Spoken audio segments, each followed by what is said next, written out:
안녕하십니까. 오늘 긴 연휴 뒤에 맞는 금요일입니다. 워낙 길었던 설 연휴이기 때문에 오늘 금요일까지 쉬시는 분들은 정말 부럽기도 합니다만은 네. 대부분의 많은 분께서는 오늘 또 일상으로 되돌아가는 날이 되지 않을까 싶습니다. 자, 어떻게 설 연휴 잘 보내셨습니까? 이번 연휴 동안에 주고받았던 덕담 중에 빠지지 않은 덕담이 건강하십시오라는 건강과 관련된 얘기가 아닐까 싶습니다. 맞습니다. 네. 아무래도 새해나 설이 되면 건강 기원하는 인사를 가장 많이 드리게 되죠. 왜냐하면 뭐 가장 중요한 일이기도 그럼요. 하죠. 예. 그리고 또 기본 중에 기본이 아무래도 건강이 아닐까 맞습니다. 싶습니다. 네. 그래서 오늘 저희가 열린 특강으로 준비를 했는데요. 오늘 열린 특강은 건강을 위해서 우리 모두가 해야 하는 건강 검진의 모든 것에 대해서 알아보겠습니다. 성별 또 연령대별로 따라서 정말 꼭 필요한 건강 검진은 무엇인지, 굳이 하지 않아도 되는 건강 검진은 무엇인지 이런 것들을 자세히 알아보려고 하니까요. 내 건강은 내가 책임진다는 마음으로 오늘 한 시간 끝까지 함께 해주셨으면 고맙겠습니다. 네. 자, 그럼 먼저 패널 두 분과 인사 나눠보도록 하겠습니다. 안녕하세요. 안녕하세요. 네. 네. 어떻게 두 분은 좀 평소에 건강 검진 잘 챙기시는 잘 받으세요? 편인가요? 예. 예, 저는 사실 40대, 50대 때는 거의 건강검진을 하지 않았거든요. 너무 자신감이 차 있었던 것 같은데 일정 나이가 들어가면서 이제 좀 무서운 끼가 있어요. 건강검진을 안 하면 혹시라도 잘못되지 않을까 싶어서 요즘은 꼬박꼬박 챙기는 편입니다. 그런데 문제가 뭐냐면 과연 내가 어떤 건강검진을 어떻게 받아야 될지 또 어떤 식으로 받아야 될지 뭐 아니면 뭐 깊게 받아야 될지 아니면 간단히 받아야 될지 뭐 이런 여러 가지가 궁금한 점이 상당히 많거든요. 이게 실은 제가 받고 있는 것은 뭐냐면 제가 간 치수가 좀 좋지 않아요. 네. 네, 알코올성. 네. 그래서 맨날 그쪽에 집중적으로 이제 받다 보니까 다른 데 신경을 좀 덜 쓰는 편인 것 같아요. 술을 끊을 생각은 없으시고요. 그 생각도 있죠. 네. 아니 이제 이 건강검진이라는 게 자기 출생 연도에 따라서 이제 홀수해에 태어났나 짝수해에 태어났나 이렇게 받는 거잖아요. 근데 이제 저는 홀수해에 태어나서 올해 받아야 되거든요. 근데 1년이 너무 빨리 가는 거예요. 그렇죠. 맞아요. 새해 됐을 때 이제 받아야지 생각했는데 어느새 이제 연말이 되고 있는 거예요. 이게 계속 반복이 되고 있어요. 네. 뭘 홀수에나 싹수에나 아무 때나 받으면 되지 무슨 꼭 홀수에 받아야 되고 아, 짝수에 그게 받아야 보장되는 연도가 있으니까요. 되고. 돈 내고 받으세요. 아니 무슨 소리예요? 이렇게 건강검진에 대해서 잘 알고 있는 부분도 있고 약간 좀 헷갈려 하시는 그런 예. 부분도 있어요. 맞습니다. 네, 그래서 오늘 이 시간이 더욱더 의미 있지 않을까 싶습니다. 그 궁금증들을 오늘 한 시간 동안 다 해결해 보도록 하겠습니다. 도움 말씀 주실 분은 조선대학교 병원의 김윤성 교수님입니다. 큰 박수로 환영해 주십시오. 어서 오세요. 네, 반갑습니다. 인사부터 해주실까요? 예. 예, 안녕하세요. 저는 조선대학교 병원의 내과에 근무하는 김윤성이라고 합니다.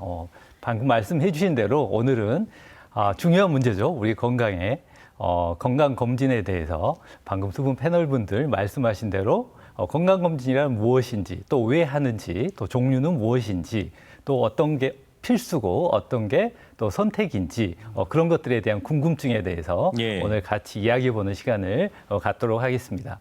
네. 네. 사실 건강검진 하면은 그냥 받기만 하면 되지라고 생각을 하면서도 사실 두 분께서 말씀을 해주셨지만 은근히 어려워요. 뭘 또 챙겨야 될지도 모르겠고. 선택해야 되는 것들도 꽤 그러니까요. 있고. 네. 그리고 또 차일피일 미루다 보면 안 받게 되는 경우도 꽤 그럼요. 많거든요. 네네네. 네. 다들 비슷하겠죠, 교수님? 네, 맞습니다. 건강 일단 우리 모두 다 병원에 가는 걸 좀 두려워하지 않습니까? 네. 요거는 검진 좀 일지언정. 네. 멀죠. 큰맘 먹고 가야 되기 때문에 이렇게 차일피일 미루다가 또 해를 지나쳐 버리기도 하고요. 또 큰 마음을 먹고 또 가야 되는 거기 때문에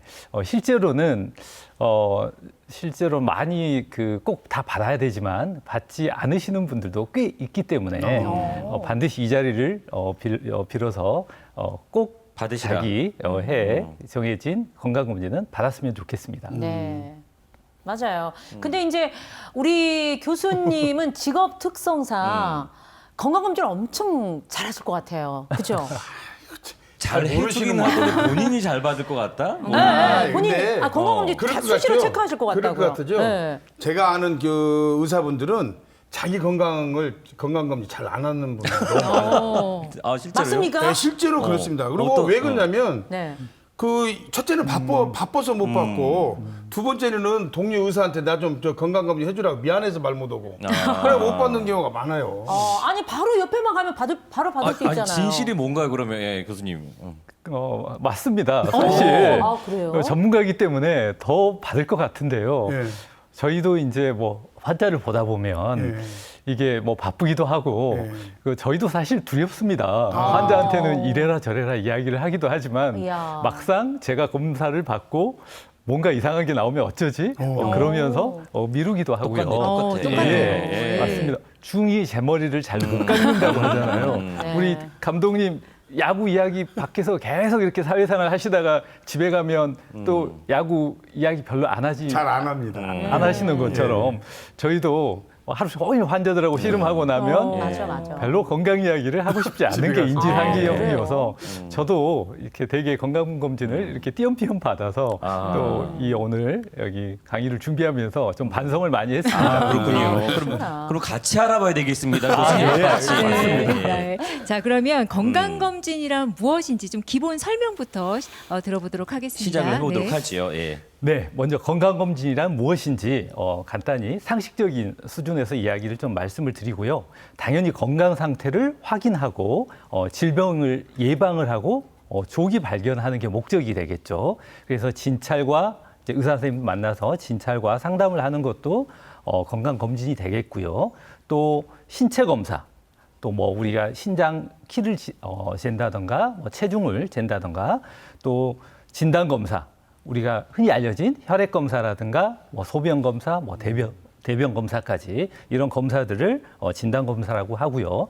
병리 검사는 이제 조직 검사를 많이 들어보셨죠? 조직 검사 하는 것들. 그리고 영상의학적 검사라는 거는 이제 영상, 그러니까 뭐 엑스레이라든가 또 초음파라든가 CT라든가 MRI라든가 이제 이런 검사들로 이루어졌다는 거죠. 그래서 우리가 이제 건강검진의 목적은 앞서 말씀드린 대로 질병을 예방하는 거고요. 그 조기 발견하고 치료를 하는 거고 네. 또 궁극적으로는 우리가 생명을 연장하고 또 생명만 연장해서 되나요? 우리 100세 시대 때 건강하게 오래 그럼요. 살아야 네. 되죠. 네. 그래서 삶의 질을 또 개선해야 된다는 게 중요하겠고요. 그리고 또 사회 경제적 비용도 중요하겠죠. 네. 개인으로 봐서는 건강이지만 제가 직장 생활을 아파서 못하면 또 그만큼 사회적인 손실이 있는 것도 있고요. 또 경제적으로도 또 사회 경제적으로도 또 비용이 많이 또 지불이 되지 않습니까? 그런 면에서 사회 경제적 비용을 절감할 수 있다는 거고요. 하지만 이런 건강검진을 뭐 모든 거를 많이 하면 할수록 좋지만 항상 우리가 생각해야 되는 거는 비용 대비 효과를 항상 고려를 해야 되기 때문에 그 점에 대해서 선택과 필수 포커스 맞춰서 또 나중에 설명을 드리도록 하겠습니다. 그래서 건강검진에는 어떤 종류가 있느냐? 많이들 들어보셨을 텐데요. 국가 건강검진이 있고요. 국가 건강검진이라는 거는 우리가 법적으로 이제 우리가 정부에서 반드시 필수적으로 지원을 해주고 모든 비용을 지원을 해주고 반드시 받으라는 거죠. 법으로 정해놓은 거고요. 기타 종합검진, 종합검진은 이제 국가검진은 가장 기본적인 검사이기 때문에 나는 조금 더 이거 가지고 부족하다. 그런 경우에는 이제 종합검진이라고 해가지고 이제 개인별로 선택해서 본인이 병원에 비용을 지불하고 받는 검진을 종합검진이라고 합니다. 뭐 기타 직장에 들어가기 전에 채용 신체 검사라든가 뭐 특정 직업에 있는 분들이 받는 특수검진 이런 것들이 있는데 오늘은 주로 국가 건강검진하고 종합 건강검진에 대해서 좀 살펴보도록 하겠습니다. 네. 그래서 이제 첫째 국가 건강검진인데요. 뭐 대상자를 이렇게 살펴보면 방금 말씀하셨듯이 짝수에 태어난 사람들은 짝수, 또 홀수에 태어난 사람들은 홀수. 우리 임정섭 아나운서님은 짝수년생인가요? 홀수년생? 홀수년생이면 네네네. 2025년이니까 올해 받게 되겠죠. 네. 우리 감독님께서는 짝수년, 저는 짝수입니다. 예, 짝수년이면 작년에 받으셨거나 아니면 내년에 받으시면 되는데요. 여기서 이제 표를 보시면 알 수 있듯이 우리 국민건강보험에는 지역 가입자라는 게 있고 직장 가입자라는 게 네. 있습니다. 그러니까 직장 가입자는 당연히 직장 생활을 하시는 분들이고요. 지역 가입자들은 그 직장 생활을 하지 않고 자기 관할 주소지에 편입돼서 그 혜택을 받는 분들인데요. 지역 가입자는 2년에 한 번씩 받는 게 맞고요. 직장 가입자도 물론 2년에 한 번씩 받는 분들이 있는데 그거는 사무직. 그러니까 사무직은 주로 앉아서 일하는 분들, 주로 행정을 담당하신 분들이 사무직이고요. 대다수일 것 같은데요. 비사무직. 비사무직은 좀 몸을 쓰는 직업을 가지신 분들, 뭐 운동선수라든가, 뭐 저희 같이 일을 하는 의사나 또 간호사나 약사나 또 뭐 운전을 하시는 분들이든가 이런 분들은 사무직입니다. 이런 분들은 매년 하게 됩니다. 이것들을 생각해 놓으시면 되고요. 이런 국가 건강검진 대상자는 너무 신경 안 쓰셔도 됩니다. 직장 다니시는 분들은 직장으로 자기가 해당 연도에 건강검진을 받아야 되는 사람인지 아닌지 통보가 되고요. 지역가입자는 우편으로 통보가 되고 또 우리가 국민건강보험공단에서 내가 올해 검사를 받아야 되는지 안 되는지 대상자인지를 쉽게 인터넷 통해서 확인을 할 수가 있습니다. 그래서 이렇게 국가건강검진은 나라에서 반드시 우리 전체 국민 건강을 위해서 반드시 필수적으로 법으로 정해놓은 검사인데 표를 보시면 아시는 것처럼 쭉 98년부터 제가 2021년까지 통계를 가지고 왔는데요. 점점 건강검진을 받는 비율은 늘어나기는 하는데 네. 지금 최근 검사가 보니까 65%밖에 안 돼요. 그러니까 다 받으실 것 같은데 국민 전체 중에 3분의 2만 받는다는 거죠. 특히 어느 연령대가 많이 안 받을 것 같아요? 젊으신 분들이 안 받죠. 20, 30대 네, 젊은 층들이 건강에 대해서 뭐 자신이 있어서 그러는지 바빠서 그러는지 아무튼 그래서 안 받기 때문에 점점 더 홍보도 좀 해야 되고 저희가 교육도 더 해야 되고 전 국민이 다 받을 수 있도록 이렇게 유도를 하는 우리 여러 가지 정책이 더 필요할 것 같습니다. 네. 자, 이렇게 해서 건강검진의 아주 기본적인 그런 개념에서부터 건강검진은 어떤 종류가 있는지 그리고 또 우리가 건강검진은 종류가 어떤 것들이 있는지 목적은 무엇인지 건강검진을 받는 비율이 조금 충격적이긴 네. 하네. 그러니까요. 국가에서 이제 돈 대주고 받으세요 네, 하는데 맞습니다. 60%대에 머물러 있네요. 네. 65% 정도. 네. 3분의 1은 안 받는다는 얘기죠. 그러네요. 네. 아니 근데 저 젊었을 때를 생각해 보면요. 젊었을 때라고 하기가 좀 어릴 때. 야, 예. 근데 그때는 몰라요. 예, 절대 받을 일이 거의 없을 것 같아요. 이제 한두 해 좀 이렇게 우리 감독님 때로 이제 가면 겁이 생기거든요. 그때 좀 받을까. 예, 아니, 그렇습니다. 나도 아까 말씀드렸듯이 40대, 50대는 네. 건강검진에 대해서 아무 지식도 없고 생각도 없었어요. 그만큼 조금 건강을 지나니까 거죠. 이제 약간 무서운 끼가 쫙 들리는 거예요. 감독님 40대 아니세요? 아이고, 감사합니다. 예. 아니, 어디를 봐도 지금 60대는 넘으신 것 같아요. 깜짝 놀랐어요. 자, 지금 이 두 분도 설명을 들으셨겠지만 건강검진은 어떤 것이다라는 게 조금 개념이 좀 잡히시죠. 예, 그러면 예. 이 설명 보시고 좀 궁금하신 점 있으시면 예, 저는 이제 이게 질문을 궁금해요. 드려볼까요? 네. 제 같은 경우에 그러거든요.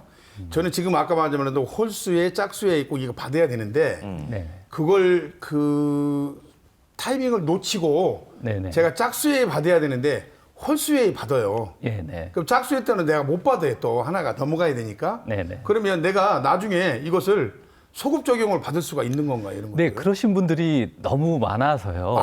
방금 보다시피 3분의 1이 못 받으시잖아요. 그래서 2월이 가능합니다. 2월이 가능해요? 이제 2024년도에 해당 연도 짝수년도에 못 받으신 분들은 예. 그러니까 올해 1월부터 6월 사이에 이제 국민건강보험공단에 전화를 하셔가지고 연기 신청을 합니다. 하시면 되고요. 그런 편의를 다 마련을 해놨고요. 그래서 올해 12월 안에 받으시면 됩니다. 제가 궁금한 건요. 그 국가건강검진을 해야 되는 시기에 안 하면 그 이후에 이제 안타깝게 발병이 됐어요. 네. 그러면 나라에서 보장을 못 받는다고 그러더라고요. 그게 맞나요? 뭐 반은 맞고 반은 틀리는데요. 이제 사실 건강검진을 안 받았다고 해서 우리 뭐 건강보험 혜택이 사라지거나 그러지는 않습니다. 그래요? 그대로 유지를 되는데요. 단 이제 저소득층 우리 의료 급여라고 의료 급여를 받으신 분들이 있거든요. 네네. 이제 그런 분들이 이제 우리 5대 암이라고 하는 검진, 위암, 뭐 대장암, 간암 뭐 이런 암들이 있는데 국가에서 그 지정한 그 국가 검진을 받지 않고 네. 만약에 그런 5대 암 중에 하나가 걸렸을 때 이렇게 보건소에서 지원하는 암 환자 의료비 지원 서비스의 지원 대상에서 빠지게 됩니다. 네, 그런 단점이 있습니다. 예. 네. 자, 이렇게 건강검진에 대해서 전체적인 개략적인 개념은 네. 알아봤고, 아까 말씀하신 이제 중점적인 게 네, 국가건강검진 그리고 종합검진에 네, 네. 대해서 이제 설명 지금부터 좀 들어볼까요? 네. 그래서 국가건강검진부터 먼저 설명을 드리겠습니다. 국가건강검진에는 이제 일반 건강검진 있고 암검진이 있는데요. 먼저 일반 건강검진에는 이제 공통검사라는 게, 그러니까 연령별, 성별 상관없이 하는 검사가 있고요. 또 성별하고 연령별에 따라서 해야 되는 검사로 나눠지고요. 또 우리 모두가 관심 있는 암 검진에 네, 대해서 네. 이야기를 하고 뭐 기타 뭐 영유아 검진도 있고 학생 검진도 있는데 이제 다 여기 대부분 보시는 분들이 성인이니까 주로 국가건강검진 중에서 일반 건강검진하고 암 검진에 대해서 좀 살펴보도록 하겠습니다. 네. 그래서 일반 건강검진 20세 이상이면 대부분 다 하는데 누구나 공통적으로 해야 되는 검사죠. 그래서 뭐 비만에 관련된 뭐 신장이나 체중, 허리둘레, 체질량 지수 같은 것들 재게 되고요. 시각, 또 시력이나 청력 검사, 또 혈압 당연히 네. 재야겠죠. 그리고 신장 질환에 대한 신장 기능 검사도 하게 되고요. 또 빈혈이 있는가를 보는 혈색소를 측정하게 되고 또 당뇨병이 있는지를 보는 공복 혈당, 네. 또 간장 질환에 대한 간 질환, 간 기능 네. 검사, 또 뭐 폐결핵이나 흉부 질환 이런 것들이 있는지 뭐 흉부 엑스레이라고 하죠. 그런 검사도 하겠고요. 또 구강 질환 같은 것도 하게 되겠습니다. 또 이에 반해서 이제 성별, 연령별로 해야 되는 검사들이 있습니다. 그래서 뭐 고지혈증 많이 들어보셨죠? 네. 그래서 콜레스테롤로 많이 알려져 있잖아요.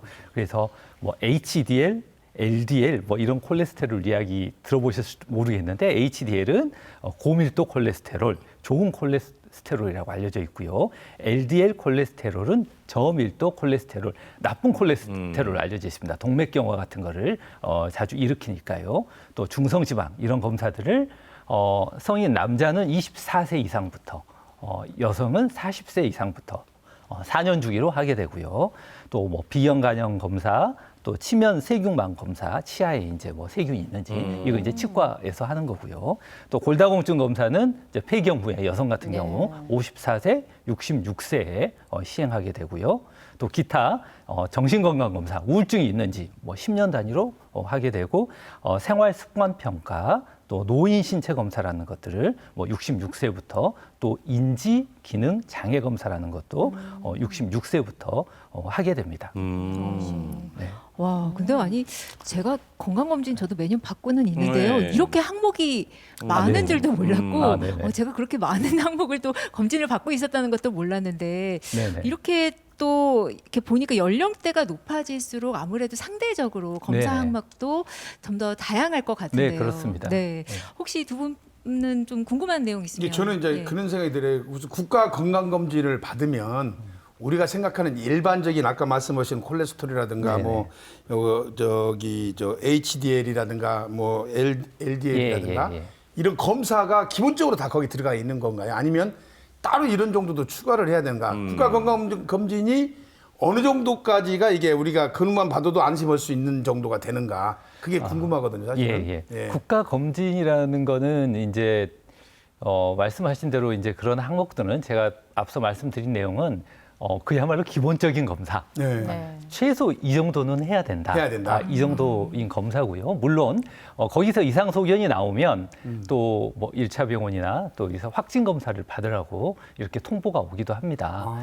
그렇기 때문에 일단 그 정도 받으시는 게 일단은 최소 검사니까 맞고요. 거기서 이상이 있다면 거기서 이제 더 자세한 검사로 이제 추가를 검사를 하셔도 뭐 개인적으로는 충분할 것 같고요. 단 이제 본인이 어떤 만성 질환 나중에 또 제가 말씀드리겠지만 지병이 있다거나 그러면은 조금 국가 건강 검진만 가지고는 좀 부족하고요. 이제 그런 경우에는 국가 건강 검진을 받으면서 그 의료기관에 본인이 또 이런 지병을 가지고 있어서 이런 검사를 추가하고 싶습니다. 하면 또 전문의 소견에 따라서 또 추가를 해주기도 하기 때문에요. 뭐 뒤에 아마 자연스럽게 그런 내용이 아마 다뤄질 것 같으니까요. 더 자세히 말씀드리도록 하겠습니다. 근데 저는 그 건강검진 단어들이 너무 어려워요. 아, 예. 네, 그래서 저건 뭘까? 이렇게 네네네. 의문을 되게 갖게 되는데 네. 아까 보니까 신장질환 뭐 이렇게 나와 있더라고요. 네. 신장질환을 제가 검사해 본 적은 한 번도 없는 것 같은데 네네. 그 신장질환은 뭘 말하는 건지 한번 궁금합니다. 네, 보지를 못하신 거 아닌가요? 결과는 나와 있는데. 네, 제가 풀어서 한글로 말씀드린다고 했는데도 네. 제가 좀 이렇게 의학 용어가 좀 들어가 있네요. 보니까. 너무 어려워요. 그래서 이제 신장질이라는 거는 보통 우리가 잘못 심장하고 신장을 신장. 이렇게 그렇죠. 예. 혼돈해서 이렇게 착각하는 경우가 있는데 네. 심장은 그야말로 우리 하트, 심장이고요. 신장 질환은 콩팥이라고 알려져 있죠. 아. 우리가 소변을 만들어내는. 그쵸, 그래서 그쵸. 그 소변에 요 단백질이 나오면 안 되거든요. 신장에서 다 막아줘야 되는데 소변에 단백질, 그러니까 단백뇨라고 하죠. 단백질이 나오는가. 또 혈청 크레아틴이라고 하는 거는 피 속에 있는 크레아틴이라는 것이 있는데 그게 어느 정도 잘 배출이 돼야 되는데 그게 쌓이면 신장 질환이 나쁘다는 것을 반증하는 거죠. 그래서 이 혈청 크레아틴이 올라가면 신장 좀 콩팥 기능이 떨어져 있구나 이런 걸 이야기를 하게 되고요.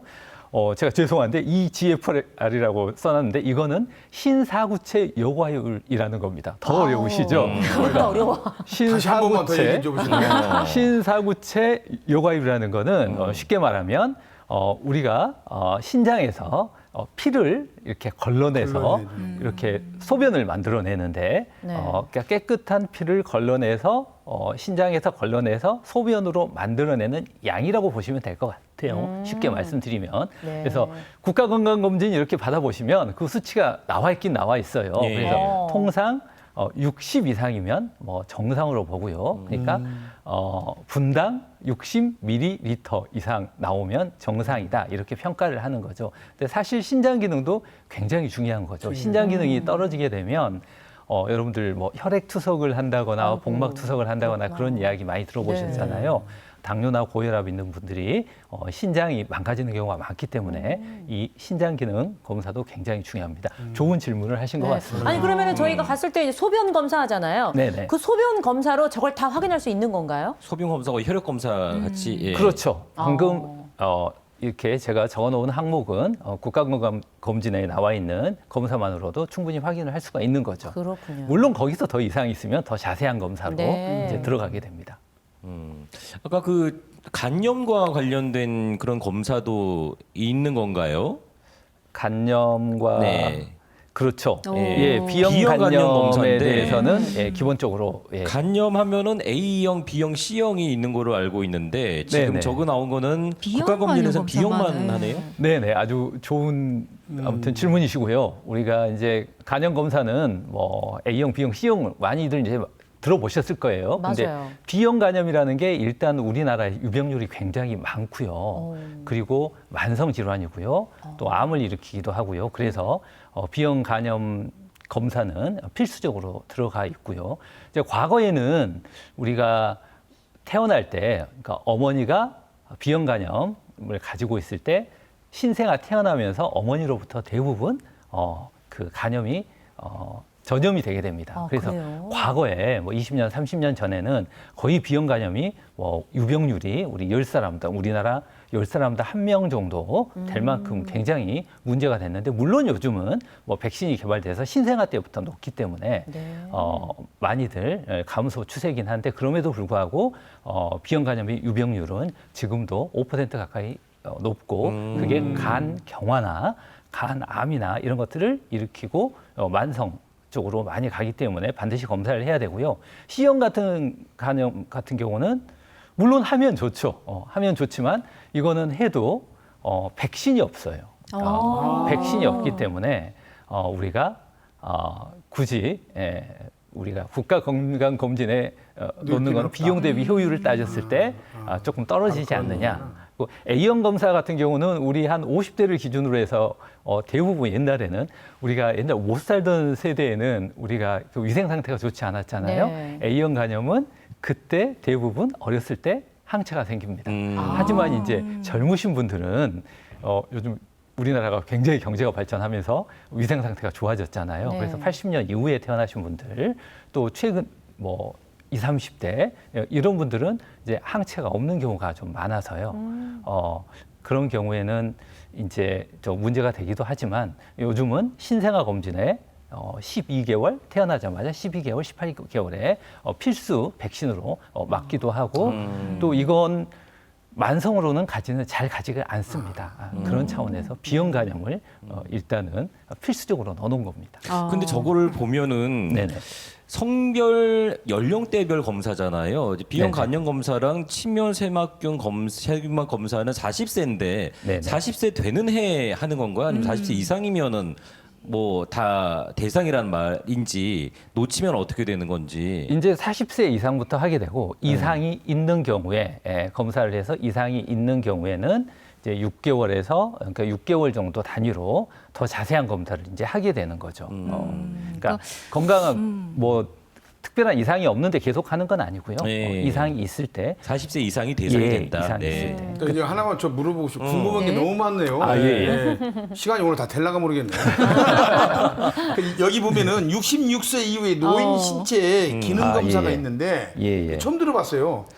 예, 맞습니다. 무슨 기능을 여기서 검사를 하는 거예요? 그러니까. 네. 지금 거의 비슷한 나이대가 나온 것 같습니다. 그렇군요. 40대가 아니셨군요.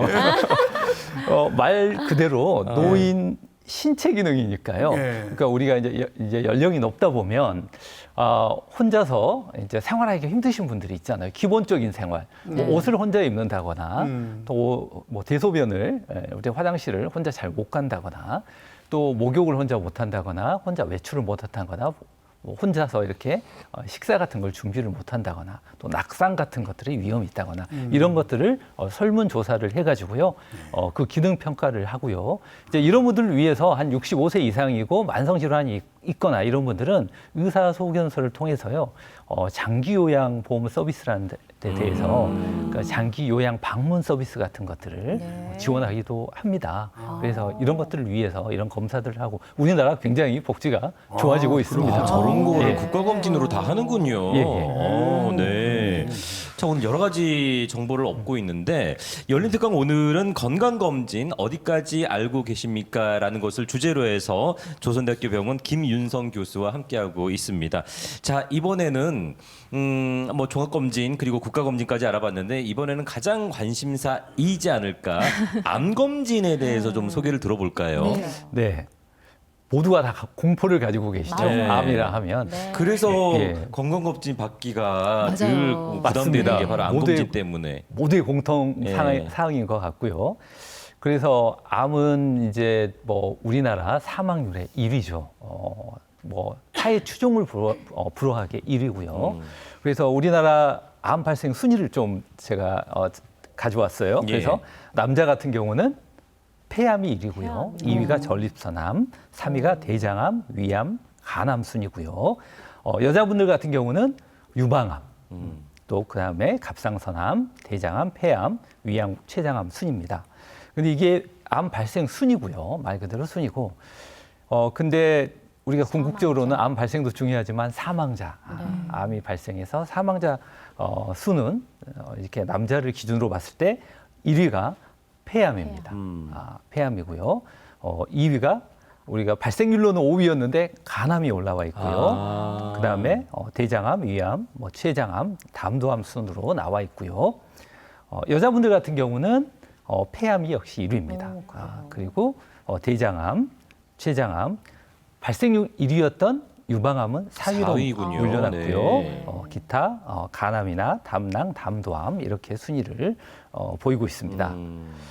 그래서 이제 암 검진, 국가 검진에서 우리나라가 이런 암에 대해서 굉장히 문제가 많기 때문에 이 5가지 암에 대해서는 우리가 국가에서 지원하는 프로그램에 따라서 암 검진을 하게 됩니다. 그래서 위암 같은 경우는 40세 이상마다 증상이 없어도 2년마다 한번 뭐 과거에는 위장 조형 검사라는 것도 했는데요. 최근에는 이제 위내시경 검사를 거의 뭐 90% 이상 한다 생각하시면 되고요. 대장암 같은 경우는 50세 이상부터 유병률이 확 올라가게 됩니다. 그런 경우에는 분변 자멸 검사 어렵죠. 그러니까 대변 성분을 분석해서 혈액 성분이 있는지 헤모글로빈이라고 하죠. 혈액 성분이 있는 그러니까 대장암 같은 경우가 있는 경우는 거기서 출혈 같은 게 있을 수가 있거든요. 그래서 그런 대변 검사를 해서 혈액 성분이 있는 분들에 한해서 대장 내시경 검사를 하도록 우리가 권고를 하고 있습니다.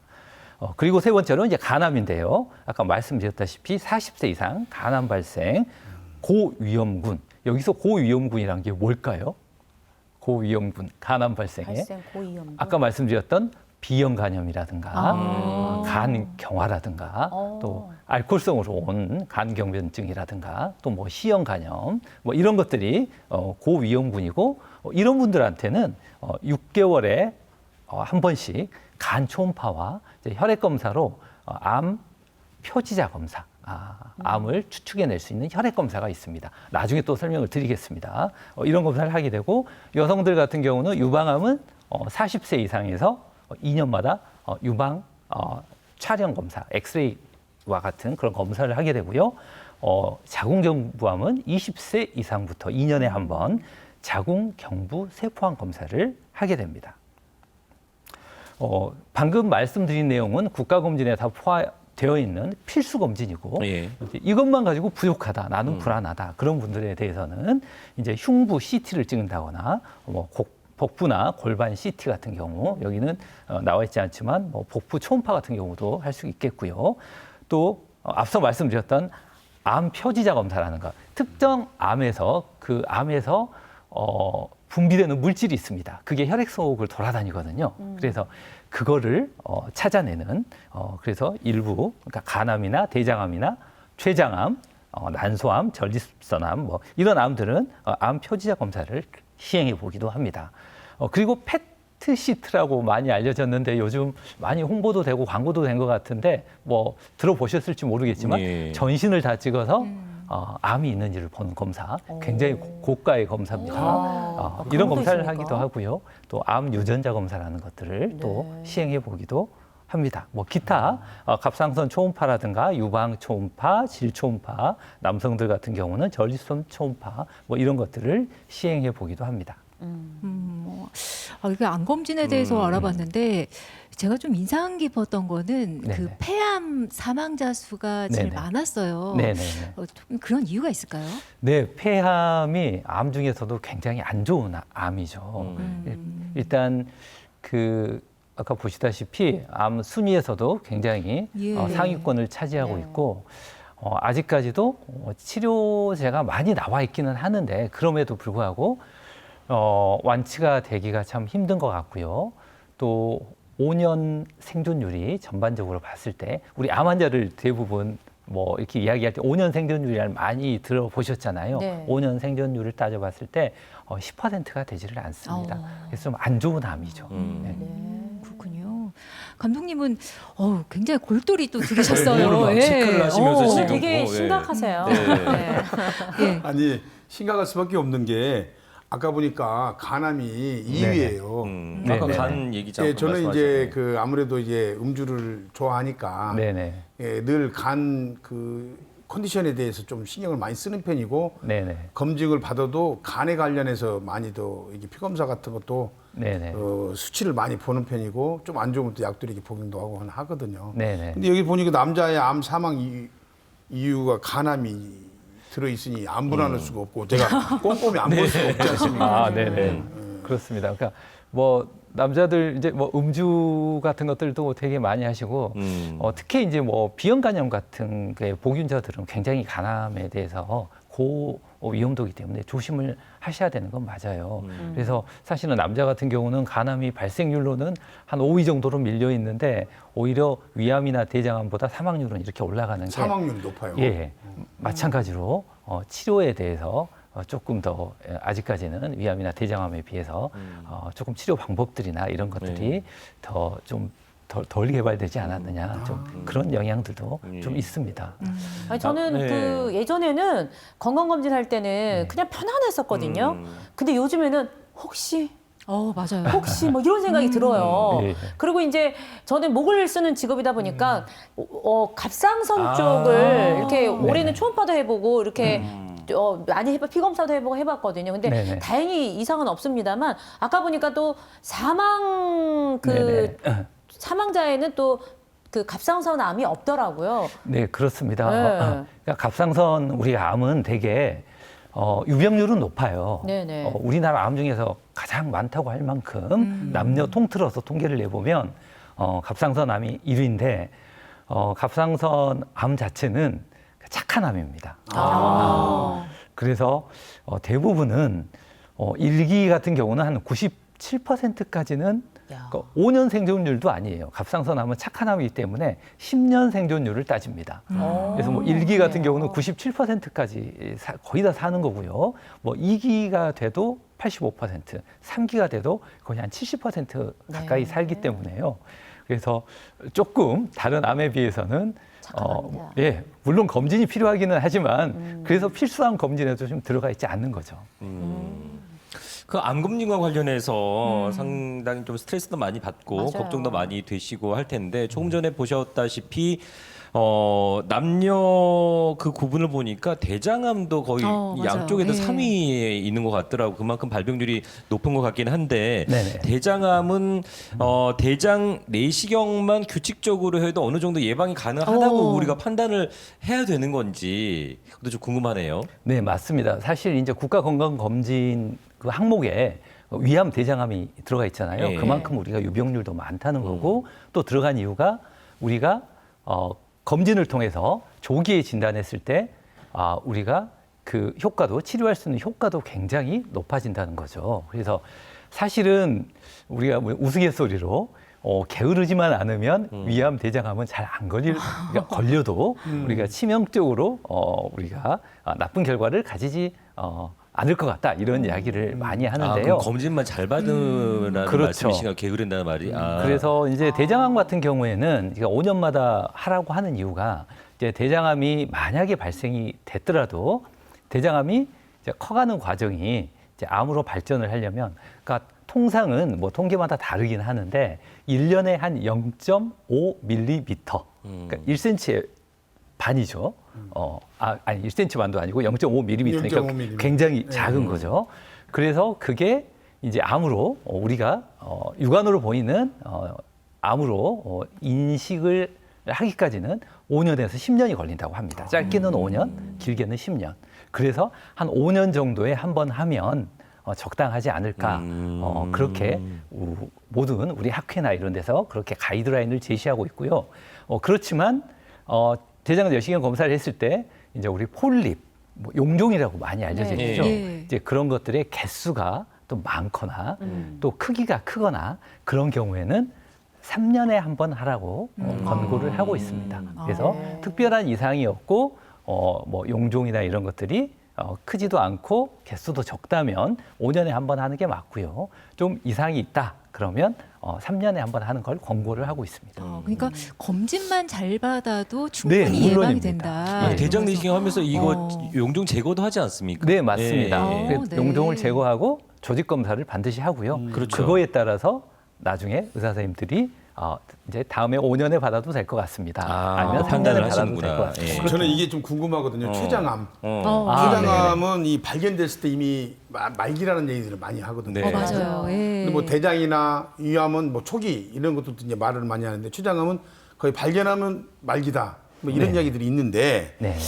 이게 이제 초기 증상은 없는 것인가? 네네. 또 예를 들어서 대장이나 이 내시경 같은 거 쉽게 하잖아요. 네네. 할 때 이 췌장암도 같이 네. 그러니까 미리 검사할 수 있는 검사를 해서 좀 방법이 나올 수 없는가? 있으면. 할수 아니 근데 있는 거 보니까는 뭐 없는가요? 전조 증상이 좀 있는데 그냥 간과하고 넘어간다거나 등 쪽이 아팠는데 나중에 알고 보니 췌장암이었다. 췌장이야. 뭐 이런 것도 있더라고요. 네, 요즘은 이제 의료 상식들을 너무 많이 공유하고 많이들 알고 계실 거예요. 일반 네. 분들이 네. ฉี장암 하면 공포의 대상이죠. 그렇죠. 맞아요. 많이 그렇게 너무 알려져 무섭죠. 있잖아요. 그러니까 안타깝게도 방금 질문하신 내용들이 다 맞는데 췌장암은 우리나라 전체 암 발생 순위를 따지면 남녀 전체를 따지면 한 8위 정도밖에 되지 않는데 사실 치사율은 아까 제가 슬라이드 보여드렸다시피 굉장히 높아요. 막 3, 4위권으로 올라온 그 이유가 있습니다. 그래서 그러니까 췌장암은 우리가 암이 발생했을 때 네. 치사율을 따지는데요.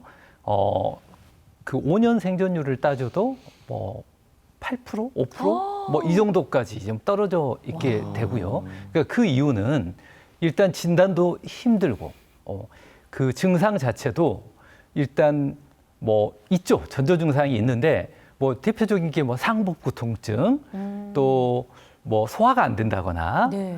또 뭐 식욕이 좀 떨어진다거나, 또 뭐 갑자기 이제 뭐 당뇨가 발생한다거나 뭐 그럴 수는 있는데 이런 증상들이 비특이적이라는 거죠. 우리가 흔히 뭐 소화 안 된다고 갑자기 나 췌장암인가 이러진 않잖아요. 그러니까요. 대부분은 네. 그냥 오늘 뭘 잘못 먹었나 네, 보다. 맞아요. 이래서 그냥 하고 좀 오래 가면 뭐 내시경 정도 하고 그렇기 때문에 간과되는 경우가 많고요.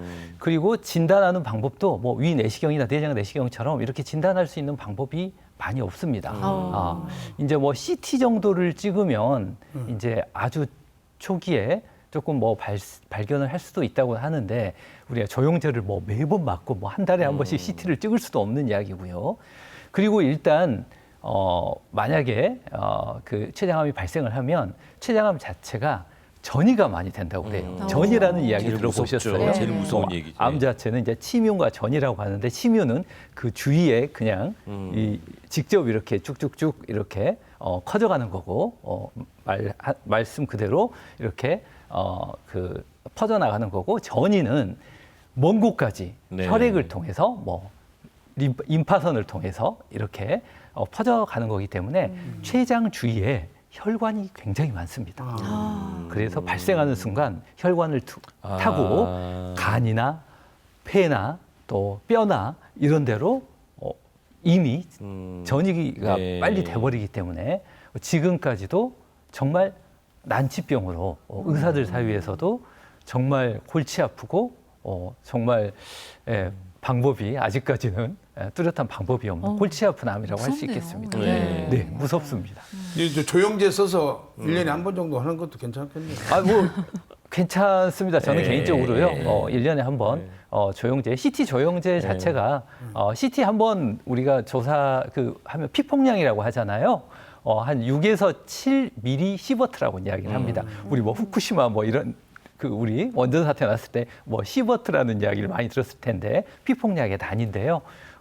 한 우리가 1년 동안 자연으로 받는 그 방사선 피폭량이 한 3 정도 된다고 그래요. 근데 우리가 의미 있게 우리 몸에 신체에 유해하는 거는 뭐 100 이상, 뭐 1000 이상 이렇게 올라갔을 때가 문제가 되기 때문에 뭐 CT 한 번 찍는 거는 사실 방사선 피폭량에 큰 영향을 주지는 않습니다. 네.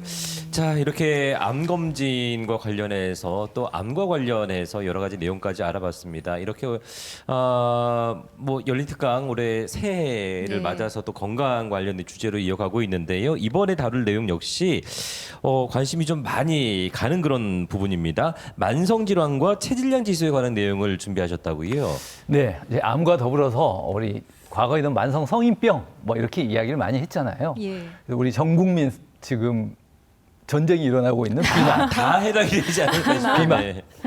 비만에 대해서 조금 네. 알아볼 거고요. 또 대사증후군이라고 들어보셨을지 네. 모르겠는데 만성 이런 성인병의 전조 증상이죠. 그래서 뭐 비만을 포함한 개념이 대사증후군이라고 할 텐데 뭐 다음에서 또 설명드리겠지만 이런 비만이나 대사증후군이 있으면 고혈압이나 당뇨나 고지혈증 또 심장질환 많이 들어보셨죠? 예. 뭐 협심증이라든가 심장 혈관이 아예 막혀버리는 심근경색 또 뇌혈관 질환, 뭐 중풍, 뭐 뇌졸중 이런 이야기 들어보셨죠? 뇌혈관 질환이 막히는 뇌경색 또 그게 또 뇌혈관이 터져버리는 뇌출혈 뭐 이런 만성 질환들이 굉장히 우리 지금 사회에 문제시가 되고 있고 4대 중증 질환 이런 이야기를 많이 들어보셨죠? 예. 암이나 이런 심장 질환, 뇌혈관 질환이 4대 중증 질환에 들어가는 거죠.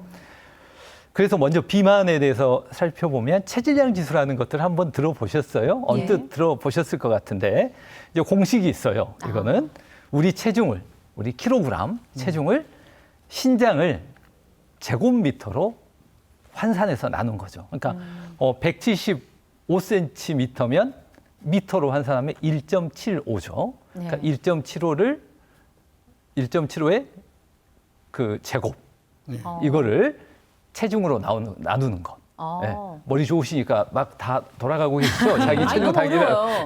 하죠. 아니 근데 이제 그 자기 예, 예. 키에 뭐 예, 예. 110을 빼면 자기 몸무게다 뭐 이런 게 있는데 뭐 그런 방법도 네. 체질량 지수를 하는 방법은 이제 뭐 여러 가지가 있는데 네. 이제 공식적인 거는 방금 말씀드린 것처럼 신장을 체중으로 나누는 건데 정상은 한 18.5에서 23 정도를 이야기를 하고요. 비만 전 단계는 23에서 25, 비만은 25 이렇게 이야기를 하는데 와닿지 않으시죠? 그래서 네. 제가 어제 열심히 계산을 해봤습니다. 네. 그래서 남자의 경우는 한 175cm면 몇 킬로그램까지가 정상일까요? 75. 70.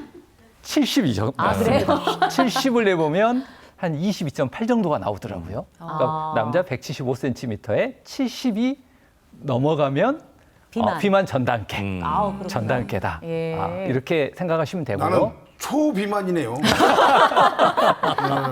아니 뭐 물어보지도 않았는데 자진 굳이 신고를. 그거 말씀하시는 거 보면 저 지금 표가 지금 제가 볼 때는 잘못된 것 같아요. 아니 요즘 운동하셔가지고 뭐 8kg을 뺐네 어쩌네 하시는데 그러니까, 그럼에도 예. 불구하고 네. 나 지금 아니. 8kg 감량을 했는데. 아니 근데 우리 김성환 그 감독님 같은 경우는 이게 이제 우리가 맹점이 있는 게 체중하고 신장만 가지고 따지잖아요. 그렇죠. 근데 네. 같은 체중 같은 신장이어도 근육량? 체중이 그렇죠. 근육량이 운동하셔가지고 맞아, 근육량도 맞아. 많고 예. 뼈도 굵고 하다면 지방 자체는 더 그만큼 적겠죠. 그러나 그렇게 마음을 그렇게 위안을 드리고 싶습니다. 아니 근데 감독님 쪽은 감독님은 엉덩이 쪽에 살이 좀 많으니까 그럼 여성의 경우 여성도 제가 한번 계산을 해봤어요. 네. 그랬더니 한 160cm를 기준으로 하면 네. 한 58kg 정도면 58kg. 한 22.5, 6 뭐 이 정도 나와요. 그래서 그럼 아주 날씬한 여성이어야 돼요. 우리 여성 아니에요. 160, 58kg면 우리가 봤을 땐 약간 살집 있는데 이 맞아요. 정도예요. 네. 아, 네. 그래요? 네. 아. 근데 대부분 보면 우리 집사람도 그렇지만 뭐 50kg만 넘어가도 살쪘다고 막 그럼요. 이러니까 네. 예, 대부분 그렇게 위안을 그냥 줍니다. 괜찮다. 괜찮다. 네. 그래서 너무 그런 스트레스를 받을 필요는 없고요. 최근에는 우리나라가 다 식생활도 좋아지고 체중이 전반적으로 다 늘었잖아요. 그래서 또 우리 학회 같은 데서는 기준이 25 이상이 비만이다. 이게 너무 타이트하다. 그래서 27로 늘려야 된다. 또 이런 또 의견들도 제시가 되고 있는 것 같습니다. 더불어서 뭐 비만만 가지고는 또 다 이야기를 할 수 없고요. 또 우리가 대사증후군이라는 게 있다고 이야기했죠. 비만의 개념을 우리가 이제 포함하고 있는데, 자, 첫 번째가 5가지 항목으로 나눠지는데, 첫 번째가 복부 비만. 네. 복부 비만. 허리둘레 남성 90cm 이상, 여성 80cm 이상. 와닿지 않죠? 와닿지 않아요. 네.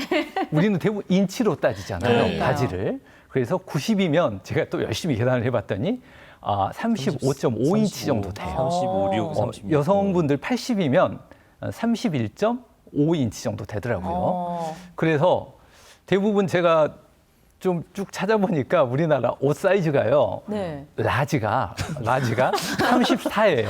많이 찾아보셨네요. 네. 공부 많이 하고 왔습니다. 아. 그래서 라지가 네. 34 정도 입는 분들은 그냥 괜찮다. 그 정도면. 굉장히 이심무하네요.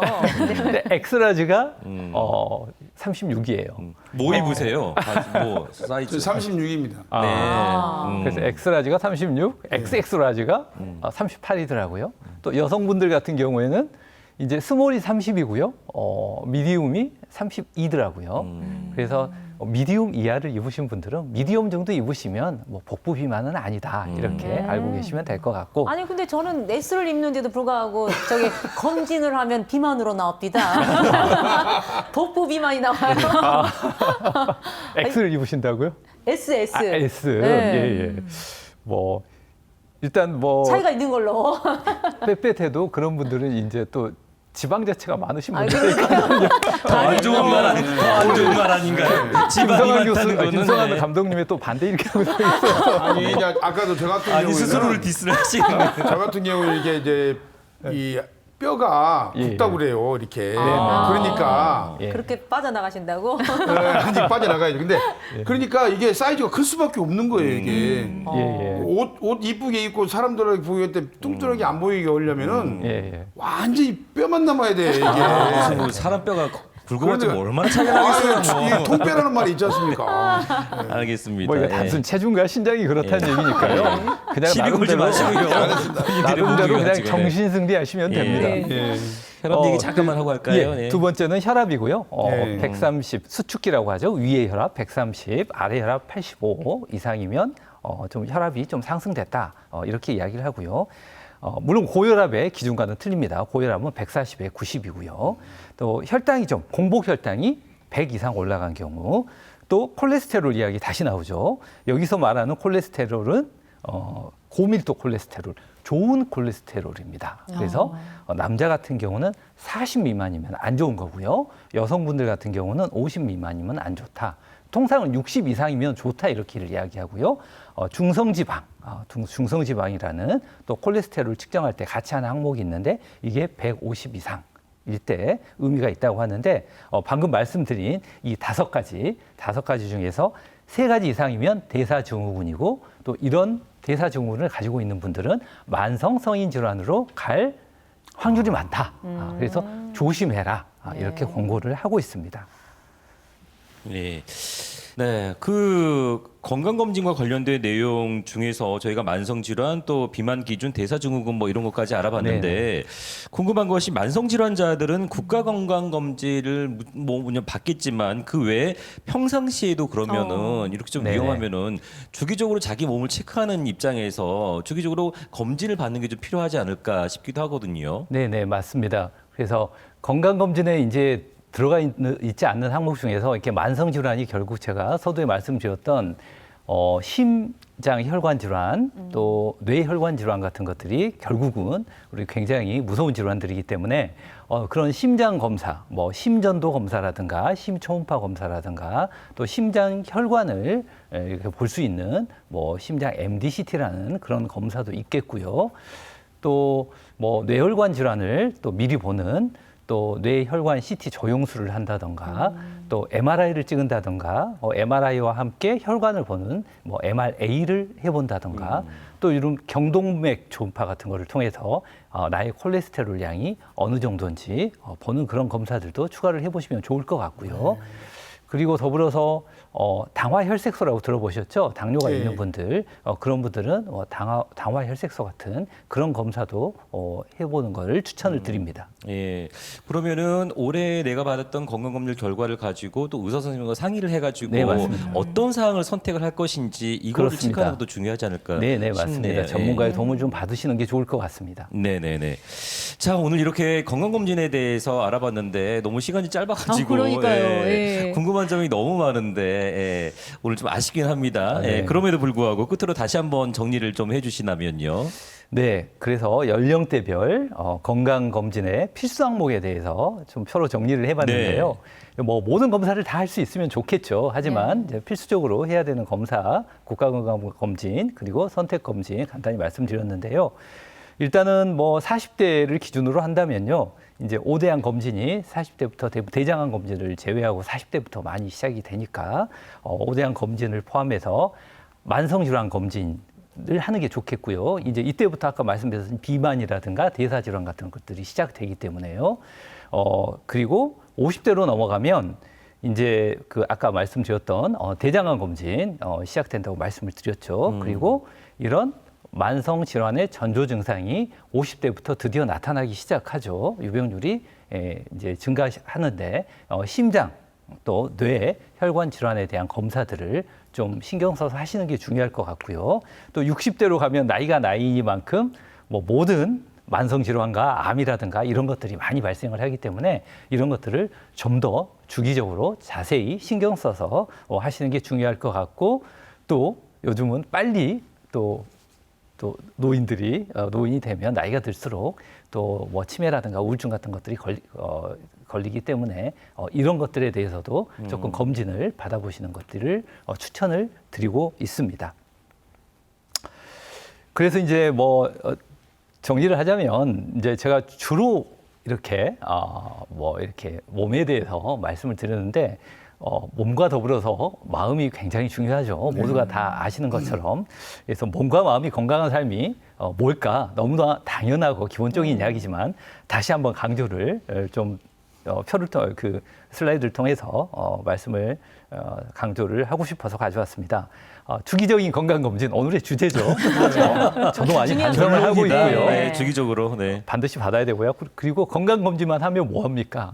우리가 건강을 잘 다스려야 되잖아요. 그래서 거기에 그치지 않고 생활 습관의 변화, 금주하고 금연하고 운동하고 또 체중 관리, 스트레스를 또 줄여야 된다는 거죠. 또 반드시 운동 강조하고 싶고요. 유산소 운동 같은 경우가 일주일에 3번 정도 숨이 찰 정도로 하는 게 권장되고 있고요. 그리고 건전하고 발전적인 일에 시간을 투자하자는 이야기를 한 이유는요. 스트레스 보존의 법칙이라고 들어보셨어요? 그 유명한 사람이 한 건데요. 조선대병원의 김윤성이라는 사람이 했는데 이렇게 건설적이고 발전적인 일에 시간을 투자하지 않으면 기우가 생깁니다. 그래서 건강 염려증이 또 의외로 많으시더라고요. 맞아요. 그런 네. 분들은 조금만 아파도 내가 위암이 아닌가, 또 조금만 배변 습관이 달라져도 대장암이 아닌가, 뭐 맞아요. 이런 분들이 네. 많은데 또 너무 거기에 얽매이면 건강을 해치기 때문에 또 발전적이고 건전한 스트레스로 몸을 채우시면 그런 스트레스가 우리 몸을 또 이렇게 지배할 가능성이 낮기 때문에 좀 강조드리고 싶고요. 충분한 수면 너무 강조드리고 싶어요. 우리 몸에 여러 가지 신진대사가 혹시 우리가 많은 뭐 나쁜 것들에 의해서 공격을 받았다 할지라도 수면 기관을 통해서 수면 중에 여러 가지 우리 면역 세포들이 그런 것들을 청소하는 작업들을 하기 때문에 잠 못 자고 나면 얼굴색 안 좋잖아요. 네. 나타나잖아요. 그런 것들이 다 미세 혈관에 혈액순환도 안 되고 그런 원인들 때문에 그렇다고 하니까 힘들어도 스트레스를 받고 해도 잠을 자려고 정말 노력을 해야 된다. 충분한 수면을 정말 강조하고 싶고요. 긍정적인 삶의 자세는 너무너무도 중요한 것 같습니다. 네. 오늘 제가 강조드리고 싶은 것은 여기까지입니다. 예. 네. 감사합니다. 그러니까 오늘 이야기를 들으면서 제가 드는 생각은 건강검진만 잘 받아도 기본은 가장 먼저 한다. 네. 네. 주기적인 건강 검진. 네. 네. 오늘 두 분은 어떻게 들으셨어요? 네. 그래서 오늘 사실 저도 이제 나름대로는 좀 이렇게 관심은 좀 많은데 네. 제가 몰랐던 것이 너무 많은 것 같아요. 그래서 제가 이제 60대에 접어들었으니까 이제부터라도 아까 말씀하신 선택적으로라도 내가 염려하고 있는 부분에 대해서 철저하게 건강검진을 하는 것이 중요할 것 같다. 네. 그런 생각이 좀 들었습니다. 네, 네. 맞습니다. 교수님 찾아뵙겠습니다. 네. 저는 오늘 얘기 쭉 들으면서요. 건강을 지키려면 네. 좋은 것을 먹으려고 노력하기보다 네. 안 좋은 습관을 안 하는 게 중요하다. 네, 정확히 맞는 겁니다. 이게 네. 중요하다고 하더라고요. 그래서 우리가 이걸 다 깊이 새기고 우리 2025년도에는 조금 건강해집시다. 파이팅! 네. 좋아요. 두 분이 건강해지는 모습을 보면은 우리 대한민국 국민이 다 건강해지지 않을까 하는 생각이 듭니다. 네. 자, 이렇게 오늘 김윤성 교수님과 함께 건강검진에 대해서 그리고 우리가 챙겨야 될 것들 이런 것들을 다 알아봤는데 어떻게 준비한 내용들 너무 많이 가지고 오셨는데 네, 네. 시간 관계상 다 전해드리지 못해서 어떠셨습니까? 뭐 짧은 시간에 뭐 이렇게 전반적인 건강 검진을 다 설명드릴 수는 없었지만요. 그래도 가장 중요한 내용은 참 많이 언급을 거의 한 것 같고요. 또 한 가지는 뭐 검진의 중요성을 다시 한번 강조드리고 싶은 게 뭐 그런 말 있잖아요. 우리가 진정 이기는 거는 싸워서 이기는 것보다 싸우지 않고 이기는 것. 야. 그보다 더 중요한 거는 싸움이 일어나지 않게 하는 것. 네. 그래서 뭐 호미로 막을 거 가래로 막지 말고요. 제때제때 건강검진을 받아서 또 후회하는 일이 없이 그리고 또 내 자신의 건강뿐만 아니라 가족과 또 사회에 또 보탬이 될 수 있는 건강한 사람으로 우리가 사회에 기여할 수 있는 그런 사람이 됐으면 좋겠습니다. 네. 오늘 또 끝으로 이제 몸과 마음이 건강한 삶 이렇게 강조를 해주셨는데 사실 실천하긴 어렵지만 아, 더욱더 네네. 예, 노력을 해보도록 하겠습니다. 네네. 오늘 좋은 말씀 주셔서 고맙습니다. 네, 감사합니다. 잘 들었습니다. 네, 감사합니다. 네, 올해는 2025년입니다. 그러니까 잘 기억하십시오. 홀수해니까 홀수해에 태어난 분들이 건강검진 대상이라는 거 꼭 한번 챙기시기 바라고요. 내 몸을 챙기는 거니까 정말 올해 뭐 11월, 12월까지 갖지 마시고 미루지 마시고 꼭 네. 서둘러서 건강검진 신청하시고 종합검진 받으시기 바랍니다. 네, 열린마당 오늘은 여기서 마치겠습니다. 고맙습니다.